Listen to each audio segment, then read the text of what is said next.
Hello and welcome. I'm Janine Howard from Profile Magazine and Iconic Empires, and I'm very excited to deliver this most exquisite, beautiful, smart woman to you today, Kym Cousins. And I've known Kym for a while now, and she's got such a great story about really what we embody, and it's about moving from that old masculine way of doing things in the world to actually now doing business from your heart. And in fact, we're really excited because Kym has a new book coming out soon called Selling with Heart. We're going to tell you about that towards the end of the interview. But first of all, welcome Kym to the show.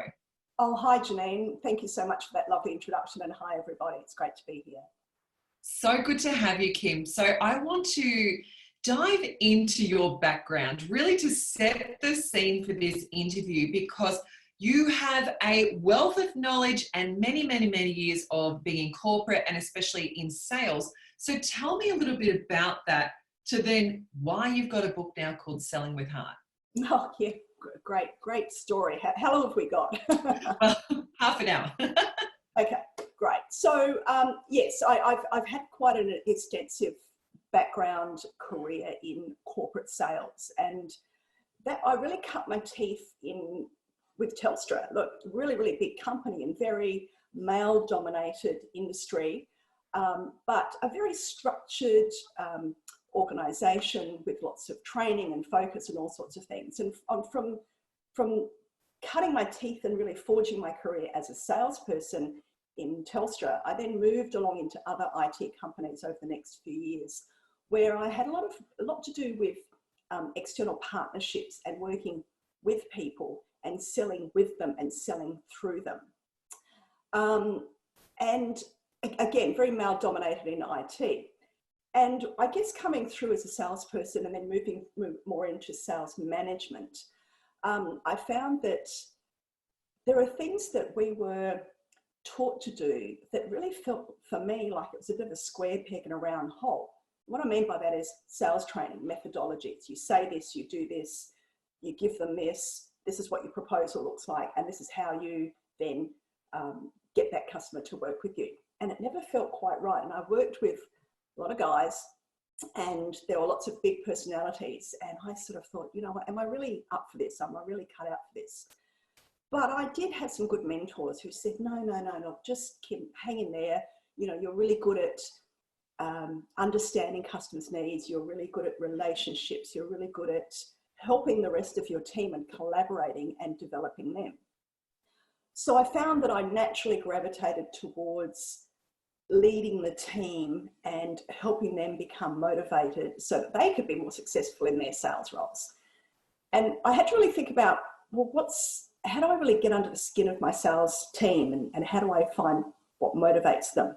And, you know, I had to get to know them on a sort of a more personal level, which was really not the dumb thing, but particularly the girls in my team, I'd say, well, what do you love about your job? What lights you up? What do you really enjoy doing?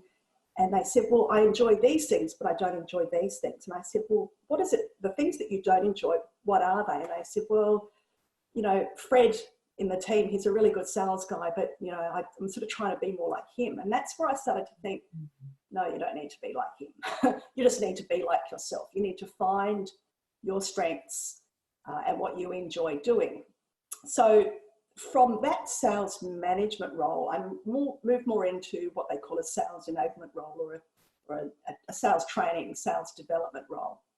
And my job was to enable the sales organization, and I mean the organization, anything from the technical guys through to I say guys, mostly were, salespeople and the delivery people, to be a better version of themselves and to wrap skills around that person, where sales training was only one piece of that. And I had seen that from those beginning days in Telstra, where you had to do things very prescriptively, that towards, you know, many years later, being able to work on the person became, you know, organisations were waking up to the fact that you can't, you know, everyone's different. Everyone has strengths. Everyone has a different personality. Everyone has a different innate style that they're born with, where they lend themselves to different ways of communicating, different ways of making decisions. And you know what? So do our clients. So it was an aha. It started to become really clear to big organizations, and it's something I'd already really knew anyway, that I know myself, I'm a very detail-oriented person. Are my clients detail-oriented people? Do they like to give them all the details all the time? No, some of them are big picture. So in that enablement role, I worked from a basis of Myers-Briggs, which is a psychometric test assessment where you really get to the depths of what's really natural for you and what were you born with in terms of your focus. Like, are you detail oriented? Are you a planful person? Or do you like the big picture? Are you a last minute person? So getting to helping people understand themselves and how they're motivated from that natural core value, help to understand how they work in a team, how they work with their clients, and how they work within organizations, and also where they can best direct their career. I know this is a big long answer, but there's lots of things here that really led to this book, I guess, and this book has all of this stuff in it. So what motivates people is the things that come naturally for you. And what I found with working with women in my team is that they had to link into their core values, because most of them were mothers. And for them to come to work every day, they needed to work in a way that really served their purpose. And their purpose was to provide for their family and to get home in time to their family and a whole bunch of things like that. Fast forward right through to today, and why I do this in my business is because once I left that corporate world, I could see things from the other side. I could see that there's corporate, but there's the other 50% of the Australian population that work for themselves in their own business. And when I've met a lot of lovely women in business, they haven't had a lot of that training and that, all the development programs and all those wonderful things that I've had the advantage of in corporate, that I want to take the best of what I've learned and help individuals sometimes just unlock what are the key things that sit well for them, so that they can work their business and sell from their heart, rather than always being in their head and saying, I need to be like this, and I need to say this, and this is how I need to be, and I need to be aggressive, and I need to be like those guys in sales. Well, that's the thing. That's last century. We absolutely don't need to be like that. And we don't need to be that salesy, pushy, icky, or have that sort of approach in business, because we're in business to fulfill ourselves, and that comes from our heart. And so to sell from the heart is what comes naturally to you. And you know what? That's what our clients want. Our clients don't want us to sell. They want to buy, and they want to buy because they buy into your passion and your purpose. Cool. So that's a big... Oh my gosh. It is. You've just brought up so many different points along the way that I'm sure our readers will connect with, that when they go out into business, whether you're male, female, doesn't matter, like your gender, but when we go into business for ourselves, often we've been in corporate before, we've been part of organizations before, and we try and take that mentality and place it into our business and find it's just not working. So explain a little bit more about that mentality that tends to happen. Well, I experienced that myself. I left corporate and I moved to Queensland, and I ultimately hoped I could bring that corporate with me. And I came here and it was completely different, because for 20 odd years, when you're in high-paced Sydney corporate, you don't know any different. So coming here, it took me a while I sort of went in and I'm like, I've got to run a meeting, and I've got to do this, and I've got to train people, and I've got to put workshops, and I've got to do all these sorts of things. And then I'm going, oh my God, I'm exhausted. And even my kids would say to me, why are you doing this? Why did we move? Like, what was the point of coming here in the first place? So that I had to actually step right back and stop and listen to other people and immerse myself with other business owners who didn't have that. They didn't bring that with them. They didn't bring that corporate with them, or maybe a little bit of it. But I had to understand how do the other half do business? How do the rest of the organisation, the rest of the population buy? Because they buy for themselves. We purchase for ourselves. Corporate, you purchase, often you're business to business and you're purchasing on behalf of an organisation. And I really took that step back and did a lot of research and a lot of reading, which I love to do. And I brought it down to one thing, and that is we talk about B2C, business to consumer, and we talk about business to business. But I really like to think of it's human to human. Humans buy from humans, people buy from people. And you know what?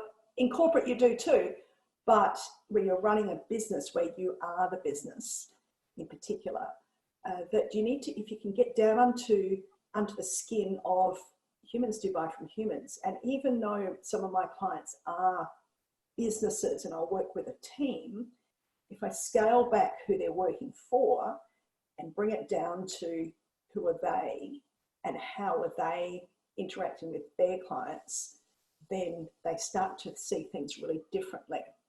So it was just something I had to stop and listen and learn.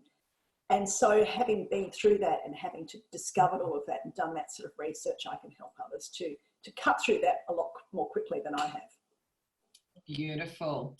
You know, it's such a gift to be sharing with businesses, because at the core of all business, we have to do sales, even if people think that they're not a salesperson. So what do you say into that you would probably come across a lot of business owners who say, oh, no, I'm terrible at sales. I can't do sales. Well, funny you should ask that question, because that was I heard someone say something just like that. And that was the precise moment where the hair on the back of my neck went up and I said, I have to start a business. Well, I wouldn't say I had to start a business, but this is what I need to do. This is what I have to help people with.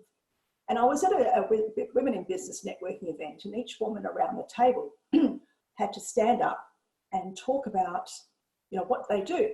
I guess essentially stand up with their elevator pitch. Excuse me. And as we went around the table, we got to a lovely young woman who sat there and she said, oh, do I have to stand up? I don't like talking about myself. I can't sell. And everyone said, oh no, it's a safe place. Come on, stand up. We want to hear you. And she stood up and she said, oh, I'm a beautician. I said, great, okay. And she said, oh, I just can't sell. I said, okay. I'm thinking to myself, what do I do here? And I waited for a little bit of conversation. And so I thought I'd ask some questions. And I said, what is it you love about being a beautician? And she said, I like to transform people. I said, how do you transform them? She says, when they walk in, sometimes they're rushed.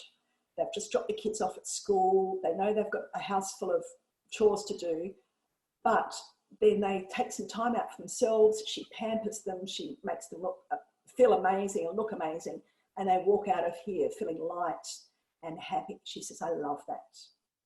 I said, what else do you like about being a beautician? She says, well, I love my business because I can work from home and I can work around my kids and all sorts of things. So I kept asking questions about that. And in the back, and I said to her, you don't like selling? She says, no. I said, well, you've just sold me. She said, what? I said, all you had to do was talk about your passion and what you're good at and what you do for your clients. I said, did that feel salesy and icky? She said, no. I said, well, you've just sold. You've solved all the ladies in this room about, can I have your card, please? I'd love to know where you are so that I can come and see you. So that was a really simple example, and it was a true example. I remember it vividly, where that's what we need to do. We need to simply tap into what we're passionate about. But more importantly, and I'll quote Simon Sinek, who does the golden circles, and that is, we know what we do, we know how we do it, but do we really know why we do what we do? And most importantly, why should anybody care? So the example of the beautician, why should we care about her business? We care about her business because she can transform our day, our mood, our day, our week, our month by coming and spending some time with her. So that's the basis of it, is that from her heart, she transforms people. And so it's not selling. It's just being passionate about what you do. So beautiful, so powerful. And I think that people listening today or reading this article would have a profound aha moment, because we see this a lot of the time, don't we? That people think that sales has to be done a certain way, and it has to be scripted and step by step. So what do you say about that? Because you had to sell like that back in the day, didn't you? That you literally had your script, follow a process. You know, having a process and having a script is a good way to get you started. I won't lie about that. You know, in some cases, you need to sit down and write out what would be the things that I would say, or what would be the potential questions a customer would ask. And so I guess the discipline of writing it down, whether you don't, if you don't want to write, you can always record yourself, but having the discipline and a methodology of what you would do really gets you going, and it gives you confidence to start. And I worked with, at one stage I worked with a very, very large, about 4 different teams in a call center, and they needed to have a script, and they would say, give me a script and I'll just go through the script. And I say, yeah, sure, we can have a script, but I want you to stand up and I want you to put it into your own words, to what feels natural for you. Because if you read it out as a script, it's going to sound like a script. And I know we've all had those phone calls, and you can tell in an instant, not authentic at all. So I do have some clients that I've worked with who are very, very hesitant, and they are a business owner and they have to sell. And one particular woman in particular, one girl in particular I'm thinking of, she said, she came to me, she says, I can't pick up the phone. And I know we all talk about, at the end of the day, you need to talk to your clients, you need to pick up the phone. She says, I can't. I said, okay. I said, can you write? She says, I have no problem writing. I have no problem getting on social media. I have no problem. I said, well, who do you need to, who's your target? Who's that big client that you want to nail? And she told me who it was. And I said, well, I'll phone them, warm them up a little bit for you, and get you a meeting. Would that work? Yes, yes. Once I get in front of them, I'm fine. I just can't pick up the phone. So that worked a treat. That was just one little thing. She just needed that little bit of help. Same client wanted to also send an unsolicited sales proposal to a different client, very similar sort of big client. And she said, would you run your eyes over the sales proposal for me? And I said, absolutely. You just type what you think you need to say and I'll have a look at it. And I looked at it and I thought, great information, but it's all about her. So I flipped that and said, I wanted to make it all about them and what they get from you. And so we did that. That sales proposal became her biggest sale to date. So yes, you need to balance the little bit of, I guess you'd call it masculine process behind your own feminine approach, because that gives you the starting point. That gives you some of the concrete detail that you need to start with, because if you don't have any detail and you do talk beautifully and from the heart and all the rest of it, you may have a client that doesn't get that. You may have a client that wants some of that detail. So you need to balance that a little bit. And that's what gives you the confidence. So I call it, back in the day, we'd say you have a sales kit bag, and we did have a physical briefcase. That's what you did then. Now we walk around basically with a phone, and that it had a lot more information in it. So things like your brochures and your sales collateral and your details of how you would deliver things. That can come after you've warmed up your client and connected with them with your passion, because at the end of the day, you won't even get an opportunity to give them your proposal or your brochures and all those sorts of things unless you've actually connected with them in the first instance. And that's a really key point, that I think too often we're after the sale, not the connection first. That is a key point. And that's where, that's where it's selling has had a bad name. Yeah. And I talk about that being last century. And I can even go way back to the 1850s, where the origins of that expression, the snake or salesman, came from, where in the 1850s in North America during the gold rush, the Chinese workers would bring their Chinese medicines out with them. And one of them was snake oil liniment, where they would rub it on their tired muscles from working the mines all day. And it worked beautifully. But then the salesman came along and said, we will copy that liniment using North American snakes, or did they even use snakes? They just put oil in a bottle and they went and sold it and just made those sales and just flogged it. And it didn't work. So they were the charlatans, they were the shonks. And that's where it sort of all came from. And people still talk about, oh, you're just a snake oil salesman. Well, no, you're not, because you know that what you have works, because you embody your product or your service. But chasing the sale and those bad stereotypes have been perpetuated by Hollywood a little bit as well. The used car salesman, the door-to-door salesman, and there's some really funny stuff on YouTube that if you just type in used car salesman, you've got Danny DeVito flogging things. And we've all seen those examples, and I hate to say it, they are still around. When I go to buy a car, and I've done that a couple of times in my life, I walk in there very, oh my God, what am I going to encounter today? But knowing what I know, I tend to play a little with those salespeople. Most recently, I was looking at a new computer at one of the electronic stores locally, and I didn't give up any information about, I know a little bit about IT. And I just wanted to see, yes, I do want to buy a computer, but I wanted to see how that salesperson sold to me. And I unfortunately was a little disappointed. I'll probably still buy the computer because I know what I want. He did not ask me one question. What do you want to use the computer for? What's most important to you? He didn't ask any question. Do I want a fast processor? Do I want, do I need that sort of screen? Do I need speakers? Do I need the camera? Do I need, no questions at all. So what happens is that as consumers, we tend to research on our own, which I've done a lot of too, online about a particular computer I'm after. So we research, and our buyers, our clients are doing the same, whether it's a computer, a car, a service, looking for beauticians, whatever it is. 60% of the buying process is already being done. So it lends itself to the question, well, what value does the salesperson add at the end? The value that the salesperson adds is their expertise and their insights about what else I could do with my computer that I perhaps wasn't aware that I could get from that computer. I might say all I need is emails and a Zoom call like this. But if a salesperson comes along and says, well, if you have this type of computer, think about all these other things you could do as well. And, other people like you in your industry are doing this with their computers. So that's where that value add comes from, that I still, unfortunately, don't see enough of. I do see it sometimes, but I don't see enough of it, unfortunately.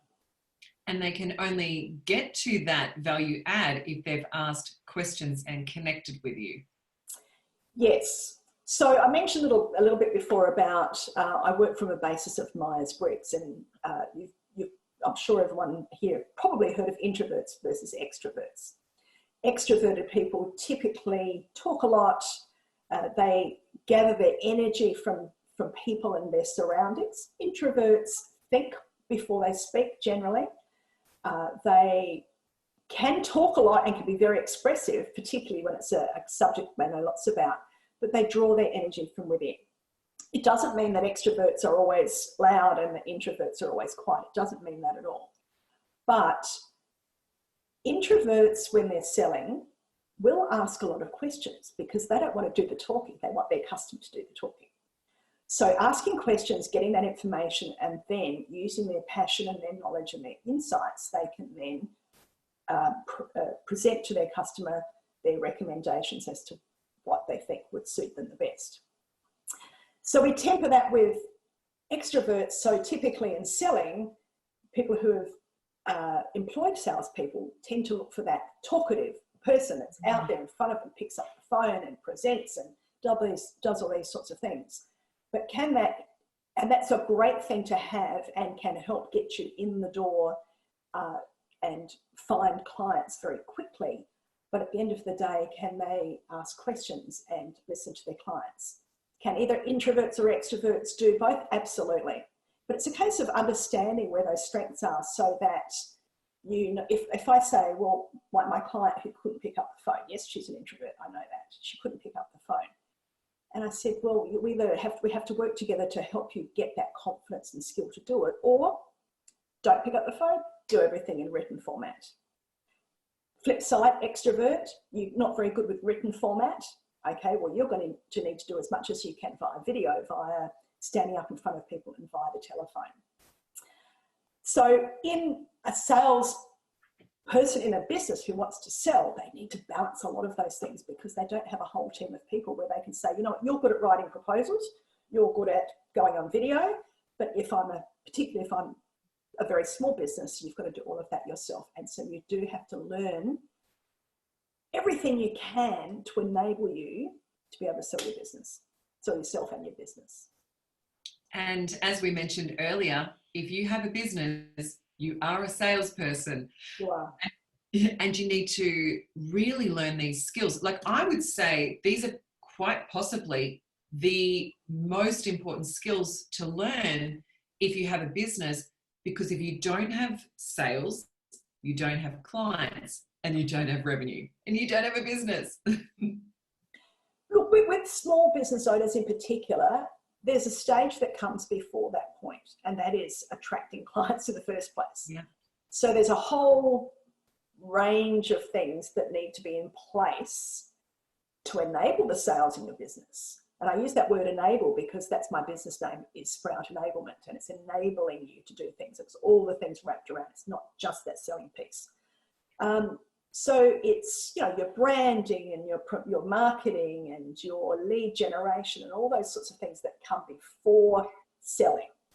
And I see a lot of businesses who are very, very good, or they employ experts to help them with that marketing piece, understanding who their ideal client is, understanding, you know, what's their brand story, their elevator pitch, all those sorts of things.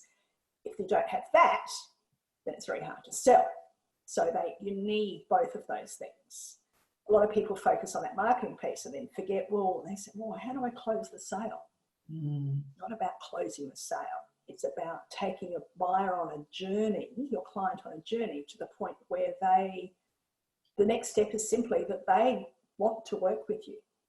So that's a full process that gets you to that point, because it's not about closing the sale and getting them to buy that snake oil, whether it works or not. It's about the customer then really wanting what it is that you have for them. And it sounds like if you do it well, the sale is actually very easy. I think you've summed it up in a sentence. It is not that. Is it hard? People think it is. It's all of it. The whole thing from woe to go is the sale. But if you are getting to the point at the end where it's really, really hard to get your customer to work with you, then all of that stuff that you've done before hasn't worked. Yeah. Beautiful. So, Kym, tell us a little bit about the book. Like, why did you write the book? What is it about? And when's it coming out for us? You've heard the expression, everyone has a book in them. And I think I've heard that back in my 20s. And actually, I'll tell you a little story. I had my tea leaves done by a clairvoyant, and I think I was about 25. And back then we had a little audio cassette. I kept that cassette for ages. I don't know where it is now, but we can't play it anyway. But we recorded that, and one of the things this lady said was, "You're going to write a book." I said, "Oh, that sounds good. Yes, I wouldn't mind being an author." So I parked it. I didn't know what I would write about. I thought that people wrote books that were non-fiction. Sorry, that they were fiction, that you had to have a creative story in you. So I thought, I don't have a creative story in me. Fast forward to a couple of years ago, where I was at a businesswomen's conference, and there was a presentation about writing, being an author and what that means, and telling your story, and that there are people that can help you and mentor you to write the book. And I thought, I can do that. I do like writing. I've always liked writing in a business sense. I think I need to write a book about how to do everything that I've talked about today, about, connecting with your core values, understanding your natural personality, how that then relates to the selling process, but also what are all those other little things around you that can enable you. So it's a book that helps business owners or those who are in a selling role to understand all those things that can wrap around them that help them be very natural at what they do and be very authentic so that they can grow their business. It has quite a bit of my story in there as well. It starts with my introduction and my recollection of when was the first time I can remember selling or being an entrepreneur, and it was when I was a little girl. We had an almond tree in our backyard that flowered beautifully in spring. And I used to climb the tree and pick the almond blossoms and package them up in a little posy and go around to my neighbours and sell them. Anything for pocket money to buy ice blocks, right? So, and I talk a little bit about that, and then other little things I did in my teenage years, and then landing in corporate, and to some extent losing a little bit of that entrepreneurial creativity. And because I had to work within those, I guess, that masculine foundation of process. So the book starts from when you're a little girl or a little boy, what did you really dream of doing and what did you love doing? And here we are, fast forward many years later. Are you now doing all those things that you dreamt of doing back then? So it's a story, it follows a journey that perhaps will resonate and be similar to other people's journeys, but it has that practical sense of understanding your true personality, pulling out your strengths, playing to your strengths, and then some practical tips around how you can use that to sell with your heart. Beautiful. I love it. And so I think the book's coming out around March 2020. Is that right? It is. Sorry, I forgot to mention that. Yes, I'm aiming for International Women's Day, which is March the 8th. Yeah. And that whole week is usually quite a number. It's a big focus on women in business, or women in general, but women in business. And there's lots of events around that. So I'm targeting that time because it really brings to the fore, well, you know, I know your readers are predominantly women. So as a woman in business, how can I be very natural and authentic and not feel like a square peg in a round hole? Beautiful. Well, where can we find out more about you, Kym? My business name is Sprout Enablement, but to make it easy, kymcousins.com. So it's Kym with a Y. Kymcousins.com is probably the easiest way to find me. And if anyone's interested, pop your name into, that's my website. You can register to be the first to know about the book launch, and also to take advantage of some pre-sale offers that I will jump into in 2020. But also, of course, on social media, Instagram and Facebook. I'd love to connect with everybody. Great. And you'll see Kym's beautiful face on the cover of this book. It looks absolutely gorgeous. I can't wait to get a copy. I'll see you at the launch when it happens. And thanks so much for your time today. I think it's an important topic for anyone in business who really is challenged by what we term selling, and makes it into a process that becomes so authentic, so easy and smooth, because really you're just selling from your heart. And I always say that, because I'm a sort of child of the 70s, if you remember the Skyhawks with ego is not a dirty word, well, I say selling is not a dirty word. Beautiful. Thanks so much for your time today, Kym. It's been a pleasure. Thank you. And thanks, everyone. Thanks for listening.